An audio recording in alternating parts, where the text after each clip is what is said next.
Sobre o rito dos trabalhos de amanhã, nós vamos começar agora com a presidente do Conselho de Comissão e Justiça, a senadora Simone Tebet. Senadora, muito boa tarde, a senhora. Mais uma vez, obrigada, senadora. Eu é que agradeço. Boa tarde, Nelson. Boa tarde, Thaís. Boa tarde a todos. Bom, a gente fez esse convite à senhora exatamente para entender como é esse rito, porque é um momento bastante importante. E todos nós aqui temos discutido, eu e a Thaís, principalmente com o nosso repórter Rodrigo Orengo, em Brasília, de que o rito ele é coberto de uma formalidade, mas historicamente, apenas uma vez é que houve a não indicação, a não aprovação de uma indicação. Isso é praxe?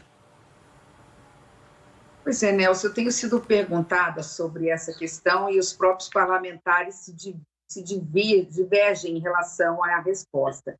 Eu acho que mais do que o problema do rito está na forma de indicação estabelecida pela Constituição Federal.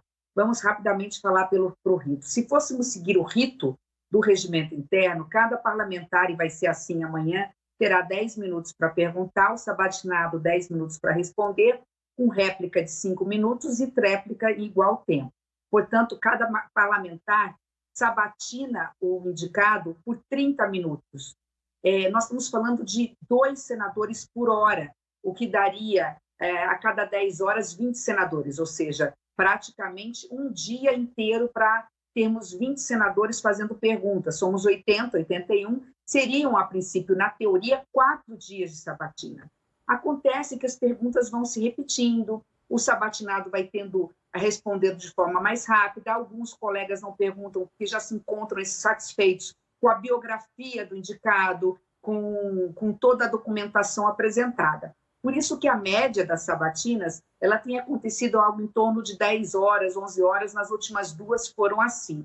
Eu acho que, portanto, mais do que mudarmos o rito, ou essa questão dessa etapa tão importante que é a sabatina, o que nós temos que questionar com a sociedade brasileira e ouvi-la é se ela ainda quer um ministro do Supremo que tenha uma vitalicidade, ou seja, permanece no cargo até a aposentadoria aos 75 anos, ficam muitas vezes por 30 anos com o mandato aprovado. E mais ainda, se essa indicação do presidente da República, seja ele qual for, é importante dizer isso, se ela não dá um superpoder para o chefe do executivo, que só tem 2 requisitos como limites, que é indicar alguém com notório saber jurídico e com ilibada reputação. 2 termos muito abstratos. Então, essas 2 questões é que precisam ser, talvez, analisadas pelo Senado Federal, repito, ouvindo a sociedade brasileira, porque toda sabatina, Nelson, é a mesma coisa. Essa é a terceira que participo de ministro do Supremo, e sempre nós temos questionamentos em relação à indicação feita pelo chefe do Poder Executivo.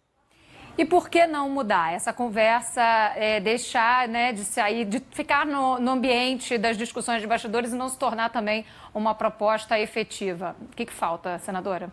É ótima pergunta, Thaís. Primeiro, que não existe fórmula mágica. A gente estuda um pouco isso há algum tempo, desde que eu assumi lá no Senado em 2015, e a gente faz uma comparação com o direito estrangeiro, direito comparado, e você tem para todos os gostos, na Europa de uma forma mais ou menos parecida ao nosso, ao sistema americano.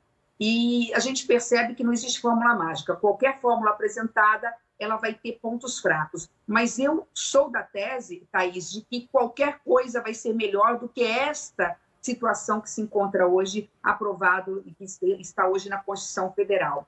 Existe uma PEC de 2015, Thaís, ela já saiu do âmbito das discussões de gabinetes internas, ela foi apresentada pelo senador Lazier, foi relatada pelo senador Anastasia em 2016, eu participei, votei inclusive favorável a ela, foi aprimorada esta PEC depois de audiências públicas, foi para o plenário do Senado em 2017, ali outras PECs foram anexadas a essa porque eram similares. Com isso, pelo regimento, nós tivemos que devolver para a CCJ. Era final da legislatura em 2018, arquivou-se. Nesse ano de 2019, quando começou a nova legislatura, eu já na presidência da CCJ recebi de volta essa PEC e imediatamente designei o senador Anastasia, que era o relator original. Ele já entregou o relatório, muito bem formulado, em outubro do ano passado. Nós só não pautamos, Thaís, porque nós estávamos ali diante de uma escolha de Sofia. No final do ano, além do pacote anticrime, que nós estávamos discutindo, inclusive com audiências públicas, nós optamos por colocar em pauta, e foi aprovado quase por unanimidade, a prisão em segunda instância na CCJ.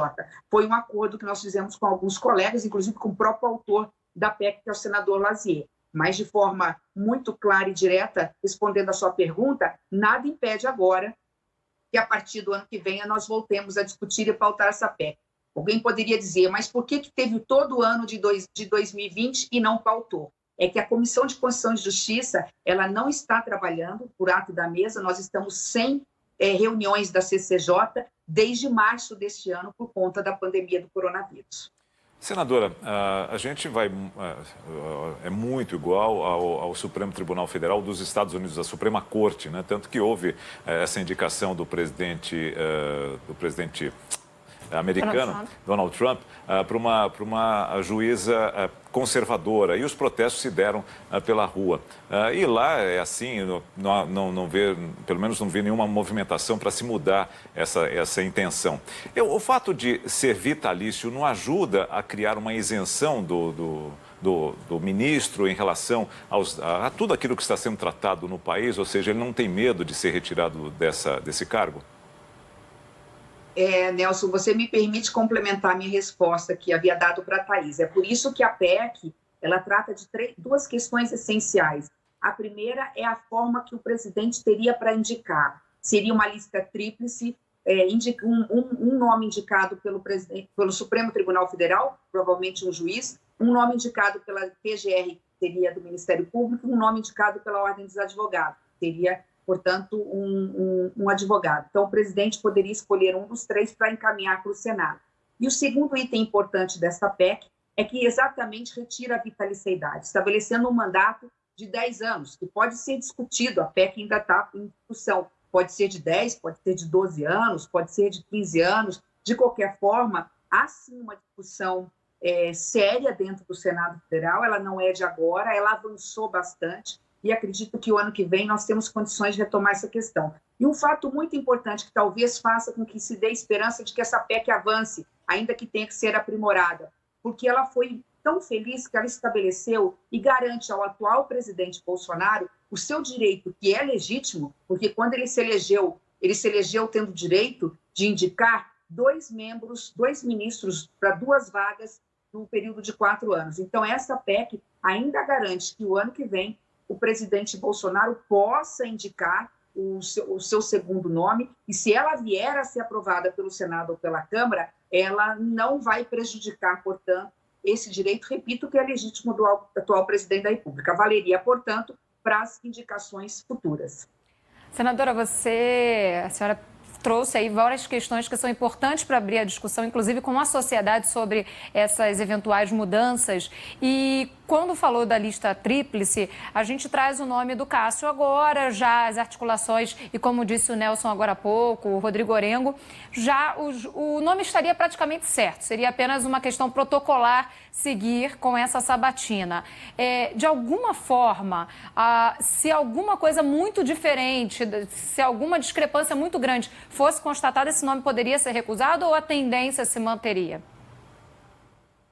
Thaís, essa também é uma questão que toda vez que um indicado é colocado, se levanta questões, dúvidas em respeito aos pré-requisitos constitucionais, se teriam ou não esses pré-requisitos para ocuparem a cadeira da mais alta corte do judiciário brasileiro.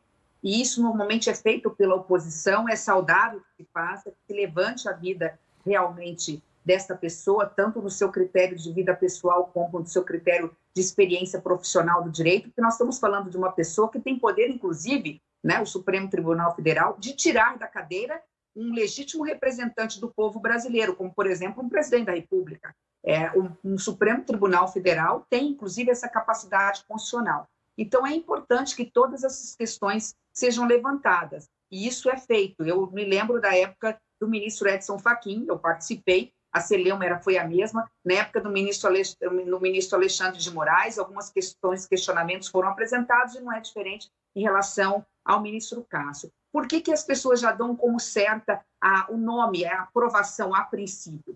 Porque esta não é a primeira etapa, a sabatina já é praticamente a terceira etapa de várias etapas de escolha do ministro. Primeiro houve a indicação por parte do presidente da República, depois toda a documentação há mais de 10 dias já está na mesa diretora e está apresentada para os senadores. São 40 páginas ali com certidões e documentos, nós já avaliamos esses dados. Depois tem o relatório feito, que não é opinativo, ele só instrui, ele não manifesta voto, o relator simplesmente instrui o processo como foi feito, e neste meio tempo, e eu acho até justificável que se faça, há toda uma tratativa de apresentação do sabatinado junto ao Senado.